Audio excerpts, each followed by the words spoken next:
Many of us know that slogan, don't mourn, organize, and it really bounced back in 2020 when we were collectively mourning. We were absolutely organizing in ways that we've never been able to. However, if anything that we've learned from thus far is that if you're witnessing intersecting forms of grief, we need to take that time to grieve when it's necessary. Without it, many of us aren't going to move towards any action in the first place. Hello, everyone. Welcome to my channel. My name is Emmy. I am a storyteller, witch, and final girl. I am here to bring you another Memento Mori Monday. Memento Mori Monday is where we talk about anything to do with death, dying, grief, the various forms of grief.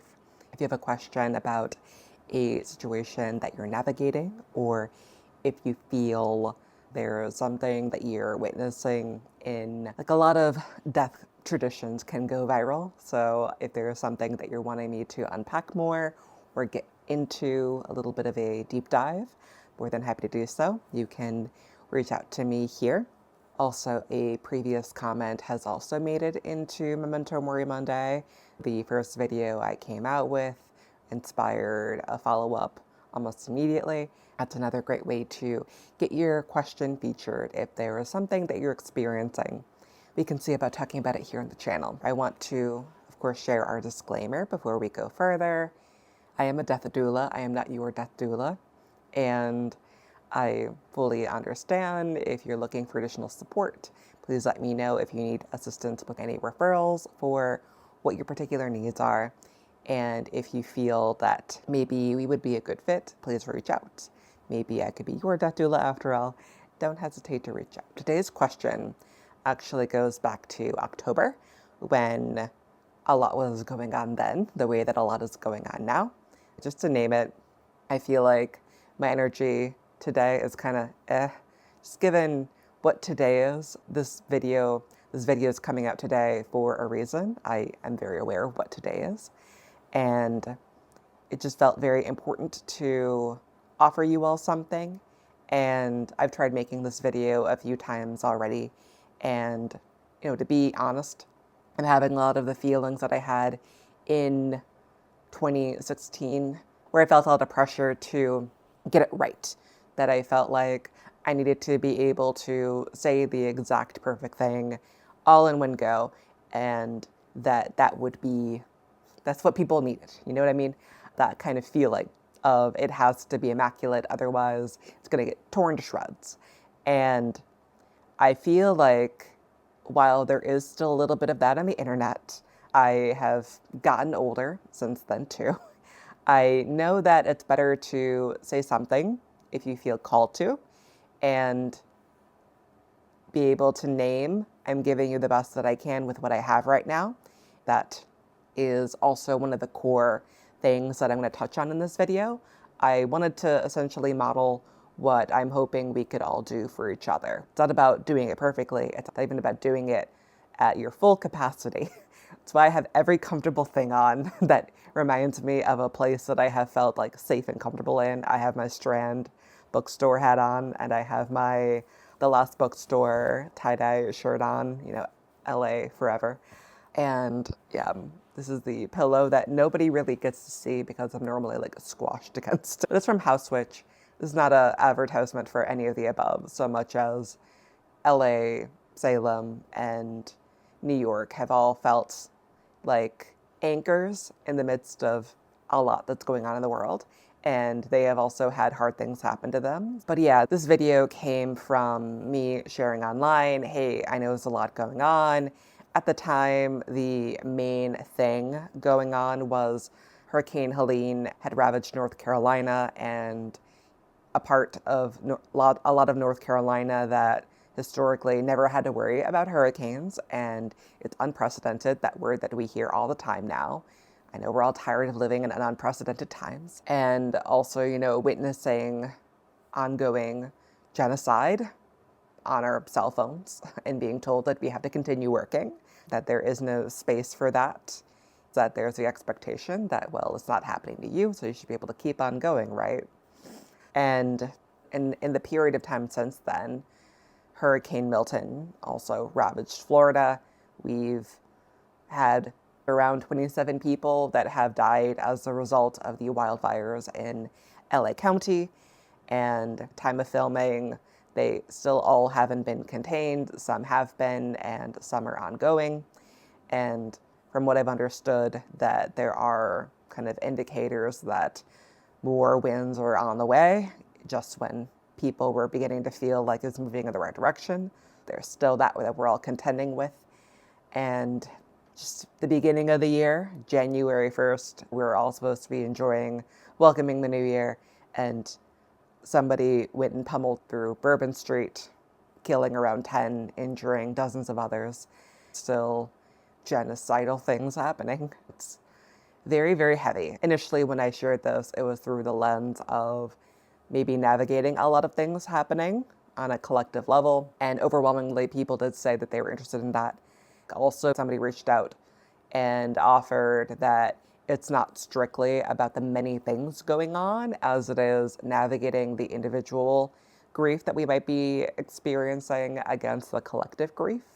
So that is going to be, we're going to kind of mush them together a little bit and use that as a way to talk about what's going on.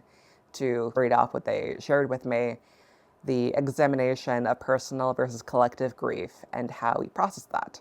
For example, losing a loved one in the middle of a national climate catastrophe, or in my case, catching cancer and feeling like it's insignificant in the larger scale of global suffering. So I do feel for you. I think that's how a lot of people feel. And I think that's part of why a lot of us feel very alienated. We don't know what to do.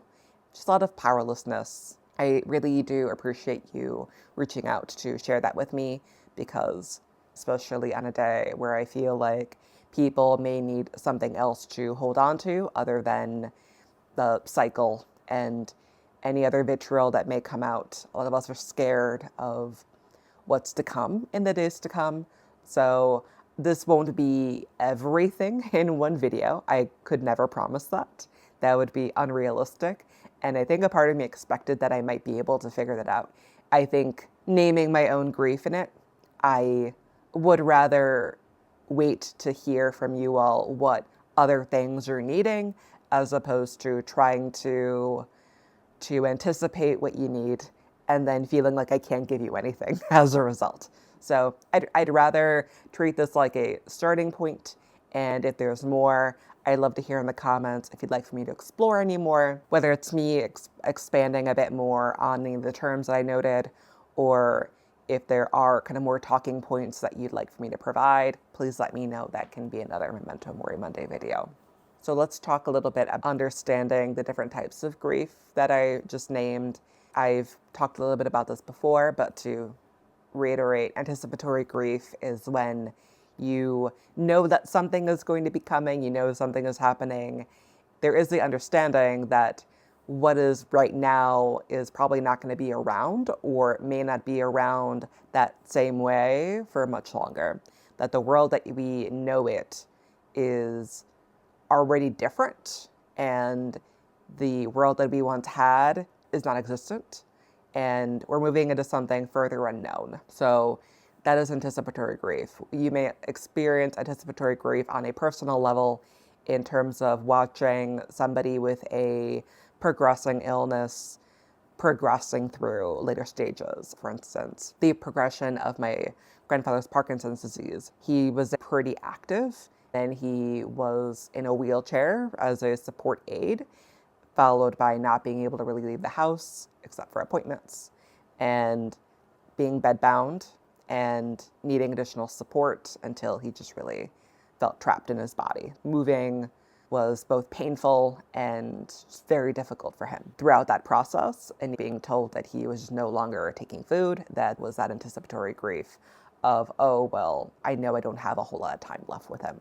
So that's anticipatory grief. Personal grief or individual grief is when it's more so you and your process. So maybe you've lost your grandparent, maybe you've lost your pet, or if you've lost a job and you were there for a very long time. So it could be the end of the chapter that you're grieving, could be tied to like internal struggle and even having a chronic illness diagnosis, or that you are newly disabled in some way, or your disability has progressed as well. In terms of collective grief, I know we've talked about that. I feel collectively, but I think on one hand, we can name it and then we never talk about it again, therefore kind of ignoring the fact that we haven't really grieved collectively. It's that we're reacting with our grief collectively and then kind of peters out. In terms of collective grief, it's when a group of people experience a collective loss. It could be a fallout of something such as environmental situations like climate catastrophe affecting you and your neighbors and your community, your state. It could even be a loss of cultural icons that were significant. If I think of a historical example as well as more recent, Princess Diana really shook the world. 2.7 billion people were watching her funeral. That was record-breaking at the time for people being on to watch a public funeral. And even more recently, David Lynch, in my mind, I thought, oh, it's my echo chamber, it's my algorithm, that many people might be grieving somebody like David Lynch, at least in my mind. But just the impact that he had on art and culture, on individual creativity, completely shook up how we approach filmmaking and TV. So there's absolutely that piece. You know, later in recent years, he has also been kind of a figurehead for neurodivergence. I don't know for sure whether or not he himself is diagnosed autistic, but we have claimed him as our autistic king. He just reminds us so much of ourselves. And even in talking about this with my husband and preparing for this video, when I let him know I was going to talk about David Lynch a little bit, that part of the grief of losing David Lynch is that he actually was what we wanted Neil Gaiman to be in many ways. Their artistic style and their approach is similar, at least kind of exists in a similar world. And Neil Gaiman is not who he promised us he was. He is not who he claimed to be. And David Lynch was everything that we knew him to be. So it's really, really hard. Oh. And in my case, it's not that I'm not a fan, but I, as a fellow artist, can always appreciate how somebody is unapologetic in what they do and what they're creating. And it's like really, really hard when they're suddenly not here.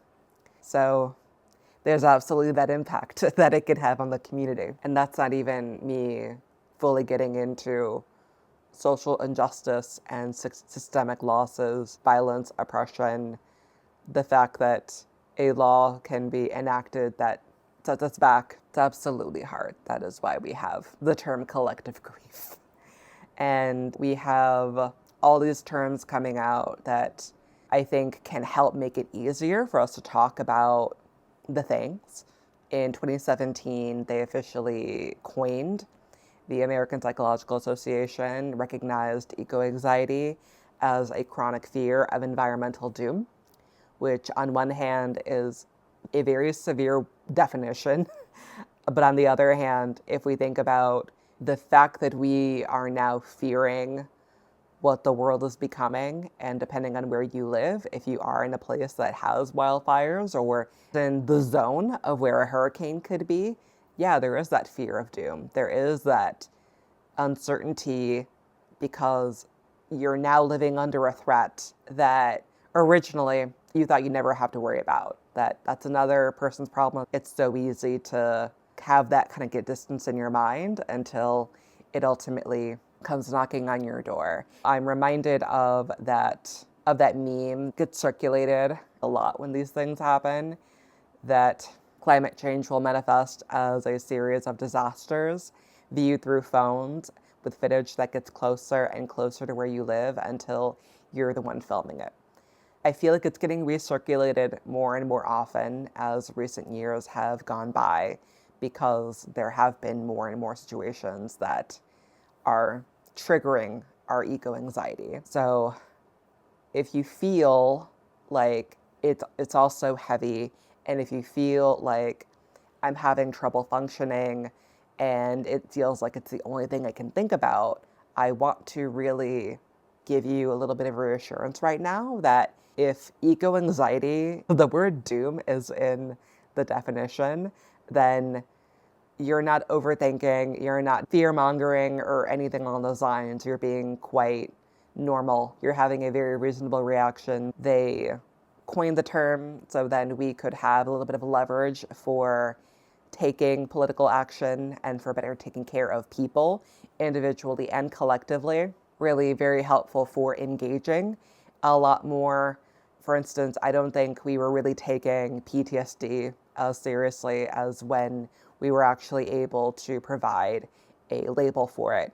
And if you minimized whatever mental health issue, even if it isn't PTSD, it could be anything, that it's so easy for us to minimize it, treat it like nothing. But once we have a word and definitions behind it, we can hopefully, ideally, take a step back and be a lot kinder to ourselves and begin to understand what our actual capabilities are. And if there's any support that we could get, then we might be able to move the needle as best we can on our personal work around that personal grief. There are benefits to recognizing that there are differences between individual and collective grief from the standpoint of it can help you to manage and maintain healthy boundaries. For instance, in 2016, I lost my grandmother on my dad's side, April 20th, 2016. And as we're getting ready for her funeral, April 23rd, 2016, is when we lost my grandfather on my mom's side. Being a freshly a death doula at the time, I really wanted to prioritize being there for both families, and I felt like it was my duty to do that. However, I did end up putting my individual grief on the back burner, and it ultimately meant that there were other milestones that I missed out on because I was just overcome with the individual personal grief that I did not deal with previously. So missing out on weddings, I missed out on other birthdays and things of that nature, and people understood. I don't regret my decision, but going forward, I think I would better name what I am capable of offering people and then commit to being back in my own energy, and that here's what I absolutely can do, and here's where I need to make sure that I take care of me too. If I had gone the opposite direction, if I had completely shut myself off from people and said like, oh no, I can't be death doula to any of you at all, and was only in my own bubble or taking care of me and my parents, really, I think that I would have felt like I was doing a disservice to my family. I feel like there was going to be regret if I had leaned to the other extreme. There's not always something that I feel is obvious or easy for me to do by my family, and being able to offer grief support felt like the thing in the moment. It's been almost 10 years. I know better now, and that's something that I'd like to impart onto you all, that there are boundaries that you can and should make sure that you're naming, and they're allowed to change throughout. I do recommend, however, is that you are communicating them. Otherwise, a boundary that you're not actually communicating, whether it's a boundary that is newly established or if you are changing, making revisions to another, you're setting everybody up for failure if you're not actively communicating around it. People can't know what you need or what you can and can't do unless you tell them. And I think too, being able to name your individual grief can be helpful. So much of our society really does believe in some capacity that there is like a right way to be grieving, that there is like a timeline that you should be over it by now. The fact that a lot of companies will put limits around who is included in your bereavement leave. You're typically allotted 3 to 5 days traditionally, and that's only really to attend the funeral, maybe do other things related to preparing for the services, and maybe a little bit of travel if you have to go out of state for the funeral. Being able to name that, I think, can ultimately help your grief overall in the long run. And in your case, in terms of managing your individual grief in the midst of everything, the fact that you have cancer, I think, does mean that your capacity is different, what you're able to do is different.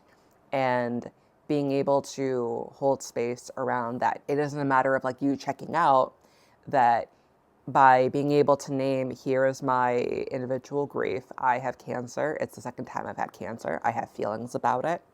And in a world where we have multiple viruses going around and I am now immunocompromised, maybe you were already immunocompromised and now you're like, well, shit. That's the reality that you're navigating within. So if you are used to being somebody who will host a lot of big gatherings, maybe you move it into the virtual space. Maybe you focus on writing. I think it's important when naming that individual and collective grief do intersect but are still separate entities, is that you're able to ensure that what you're committing to, you could actually deliver on. And the other beauty about being able to figure out a new way for how you're going to serve your community and serve the collective is if you focus on shifting to education, then the information that lives only with you now becomes something that a bunch of other people now have planted in their brains, that they become sponges for that knowledge too, and they can spread the good word about it as well. So there are absolutely benefits to being able to name and honor that it's not about fully opting out of what's happening with collective grief so much as being able to navigate what is within your capacity, that the action needs to more equitably match your output capacity. I think that's important too, because if you're able to have your moment of here's what's only mine, that only I can deal with, it's not going to go away, because if I do try to put it on the back burner, it's only going to be sitting there waiting for you later.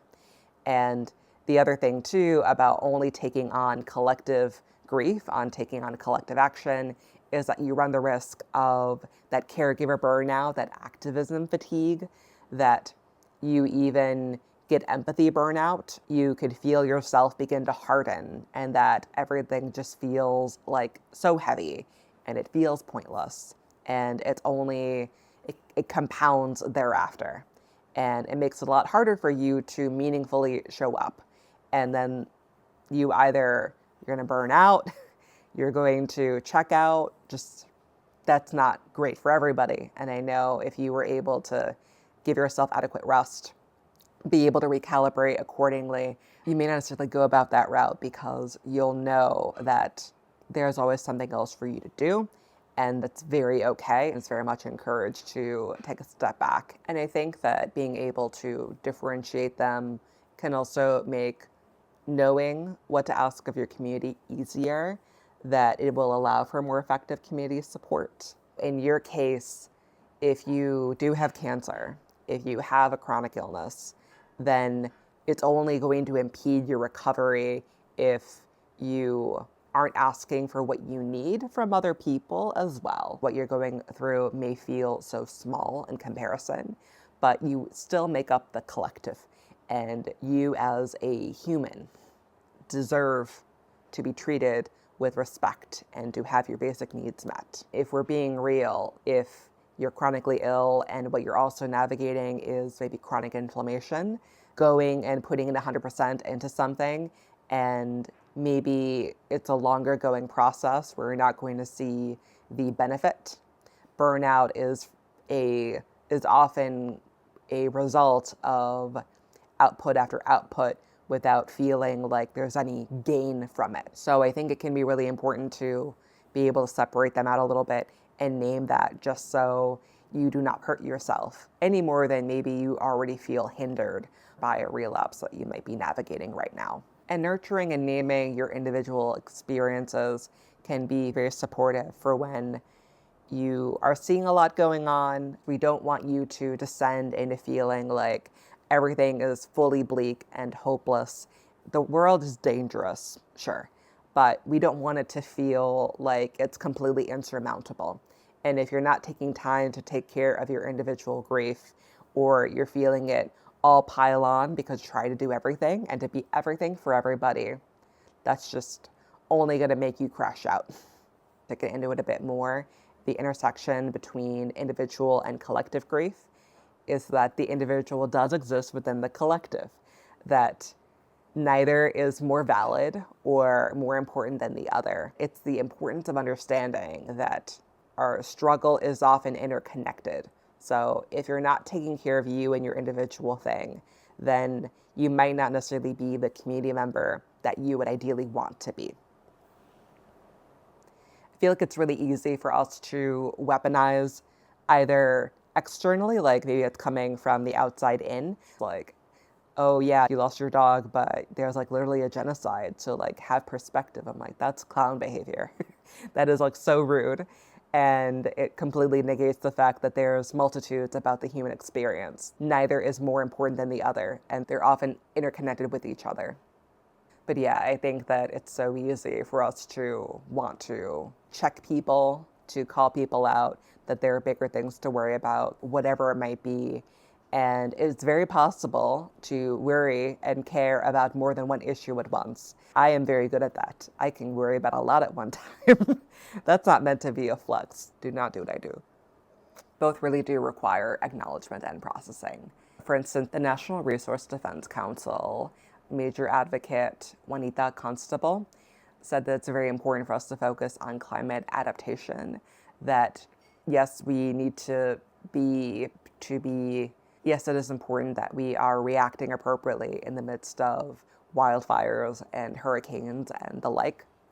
However, so much of what we're missing when we're navigating the collective grief from the eco-anxiety standpoint is part of that eco-anxiety, that environmental grief, is that there is no going back to the world, to the previous world, that we instead need to focus on re-envisioning how we can safely and with joy as well move through our current one and towards a future that can keep as many of us safe and secure, and ideally not further uprooted, because it's also its own grief and trauma, is that thinking that you would just age in place only to find that you cannot safely live in your home anymore. That's very, very difficult.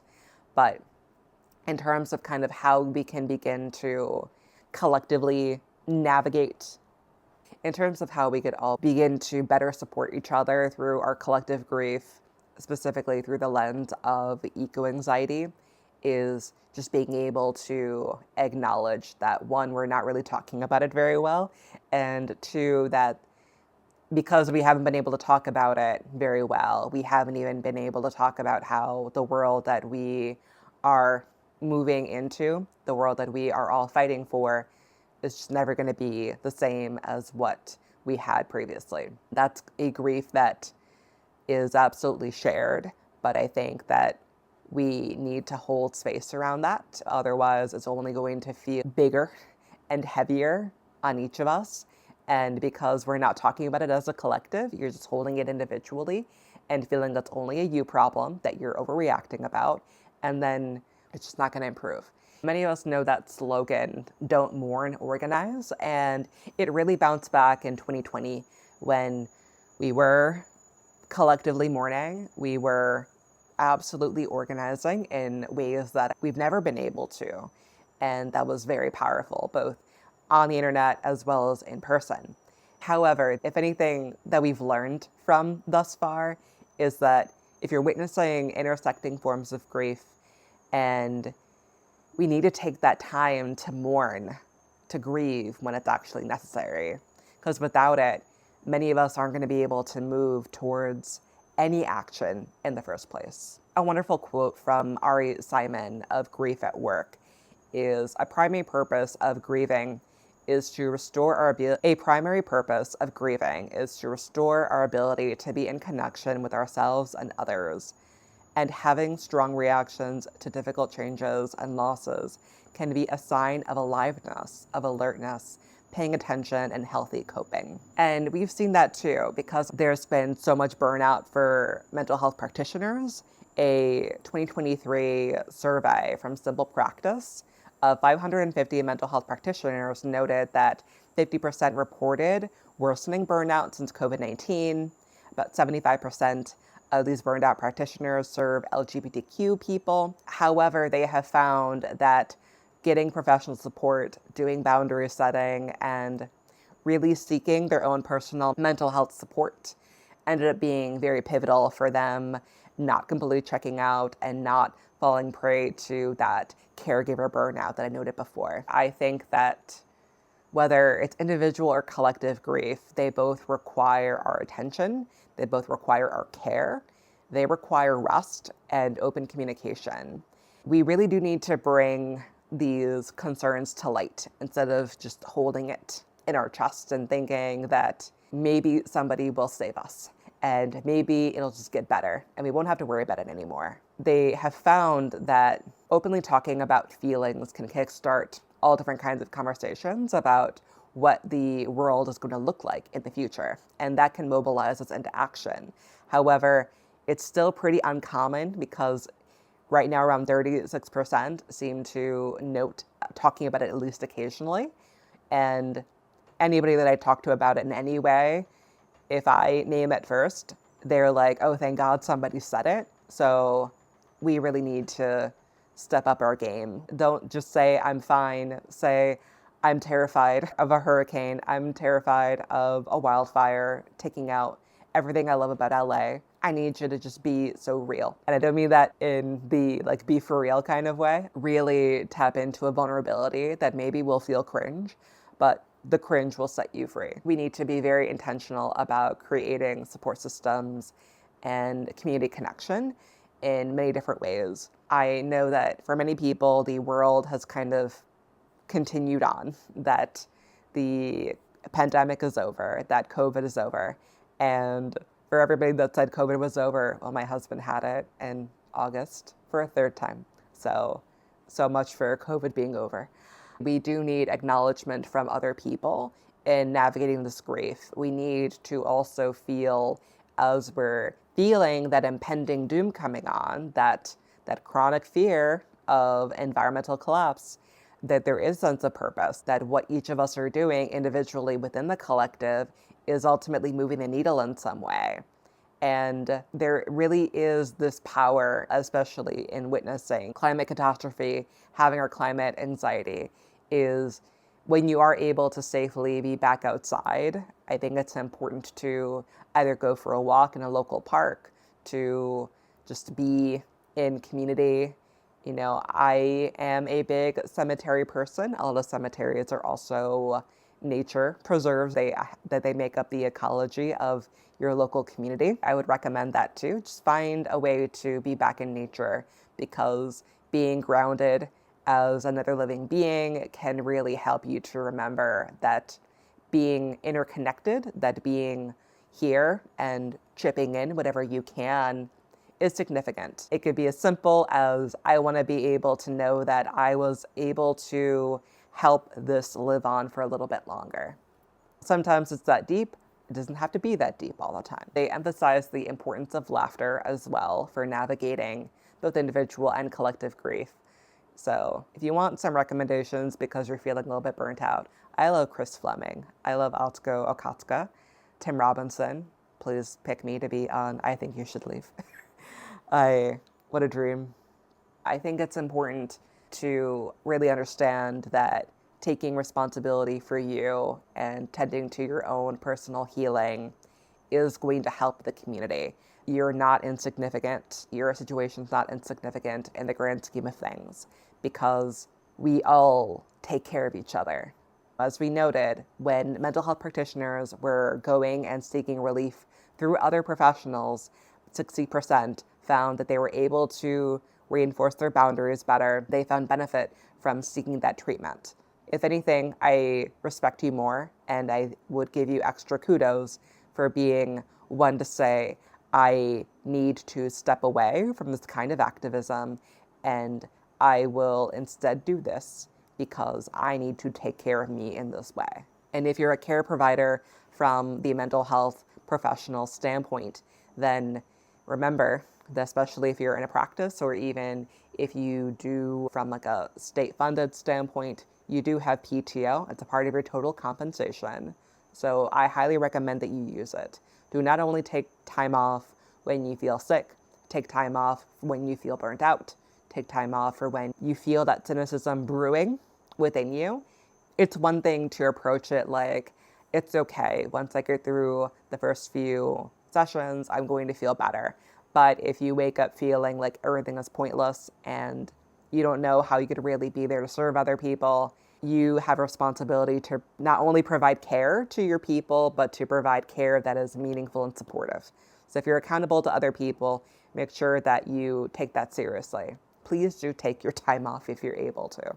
While you may not be responsible for the cause of your personal grief, you are not responsible for getting cancer. You are not at fault for developing a disability. However, you are responsible for attending to you, and you are responsible for your healing and for your care. You are responsible for how you process and handle it.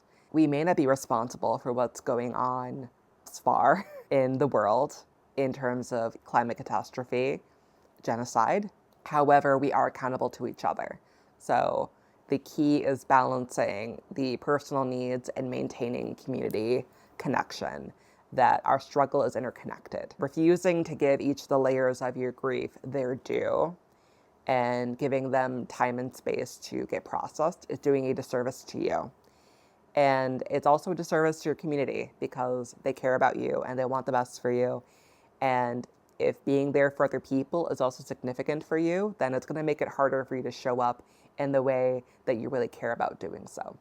The only way that we can get through this, get out of a situation, is through the collective, is through each other. I truly believe that in the days, months, years to come, it's going to be so important for us to take care of each other. I'm going to need you to take care of other people. I'm going to need us to take care of each other so much, to be so locked in. Sometimes caring about each other will mean centering yourself by asking for help. And I don't want you to check out and to wallow alone. I think it's integral to recognize the difference between needing the time and space to process alone and naming that you're in the middle of a lot of grief, individual as well as collective. I want you to make a real plan if you're going to go about that. So the same way that if you're going to take a little bit of time off from a practice, from being active in some way, I think it's very important to develop an accountability plan and to tell people where you're at. I think that will, in the long run, support both you as well as what you're hoping to build towards. Taking action can sometimes feel like you're a distillery owner in your 60s working on like aging whiskeys. You likely will be around to see your 3-year whiskey. It may be less statistically likely that you'll be around for your 30-year whiskey, unless genetically, maybe you hit the lottery and you're around, which in that case, good for you. You could get very lucky with the longevity lottery. But you don't give up on making the 30-year whiskey because there's a possibility that you might not be around to taste the fruits of your labor. You do it because you know and you take pride in what you're making for the collective. You do it because you're taking pride and knowing that other people will benefit from that it was not strictly you, it was every person who takes the barley in, who makes sure the water is good to go. I'm not an expert in distilling, but I had this example in my mind because I saw a YouTuber talk about how, for her, it felt kind of sad that somebody could be working on something that they would never taste because it may be very hard for them to be around given their age. But for them, it's about something so much bigger than whether or not they can participate in the tasting of it. The fact that they are participating in the making of it is the purpose. That's the significance. So if you need an example for something that you could be working on something that you could be contributing towards that maybe for you feels like, well, what's the difference? We're not seeing meaningful gains towards our desired outcome. I get that. But so much of the work that we will all be doing in some way, shape, or form, some of us more so than others, is that we might not see the outcome in our lifetimes. It also doesn't mean that it's not worth anything. Just because we can't see the desired outcome of our collective action, it doesn't mean that it's for nothing. We are helping to set up, to tee up for other people, something that for them, they could absolutely benefit from. And I think that is what it's about. And that's what I think about when I think about being a good ancestor. What will it mean for me to be a good ancestor to other people? And what does it mean for me to have a legacy that I'm proud of? It's working towards something that will benefit people, even if I myself can't see that they benefited from it. So I want you to remember that there's plenty of work for everybody, and there's no amount or type that is insignificant or unimportant. But you're also going to have to take care of you in the midst of it as well, because you make up the collective and you are so, so important. I want you to hold on to that. I want you to take care of yourself. I want you to drink water, take your vitamins. I'm also need to take that advice myself. So that's the video. I want to leave it there. I want to give us a starting point. And if there's any more that we want us to parse through, there could absolutely be a part 2 to this, for sure. Let me know in the comments if you historically have felt like you're able to balance your individual and collective grief, or if you've also felt like it's a bit of a stumbling block for you. If you haven't made a lot of space up to now for evaluating how much individual grief you're navigating in the midst of the collective grief that's also impacting you, and if you feel like you're witnessing from afar, one, I want you to take stock of it. And I'd love for you to make a plan to see how you could better attend to both what is only yours to deal with, that it's only going to be your thing. No one else can process the healing of a parent, grandparent, what have you, but you. Make a plan for how you want to navigate that, as well as holding space for how you're going to contribute to what's on the collective pile. But anyway, that's all for today's video. And please let me know what else you need, and look out for each other.